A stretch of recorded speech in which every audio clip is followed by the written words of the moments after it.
السلام علیکم ورحمۃ اللہ وبرکاتہ۔ قربانی کے احکام و مسائل کے متعلق ہماری گفتگو ہو رہی تھی، تو کچھ سوالات ہیں کہ قربانی کتنے دن کر سکتے ہیں۔ قربانی کے بارے میں ذوالحجہ کی 13 تاریخ اور نماز عصر تک آپ قربانی کر سکتے ہیں۔ پھر اسی طرح پوچھا گیا کیا پہلے دن قربانی کرنا افضل ہے یا سارے دنوں میں ایک برابر ثواب ہے؟ پہلے دن قربانی کرنا افضل ہے، اس کا ثواب باقی دنوں سے زیادہ ہے۔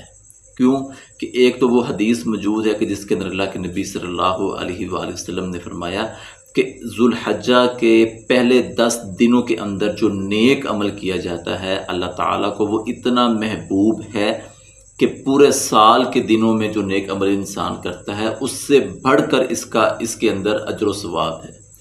پھر اسی طرح رسول اللہ صلی اللہ علیہ وسلم نے بھی خود پہلے دن ہی قربانی جو ہے نا وہ کی ہے۔ پھر اسی طرح پوچھا گیا کہ قربانی کے جانور کا جو خون اگر کپڑوں پر لگ جائے تو کیا نماز ہو جاتی ہے؟ جی بالکل ہو جاتی ہے، یہ خون ناپاک نہیں ہے، تو ان کپڑوں کے اندر آپ نماز کو ادا کر سکتے ہیں۔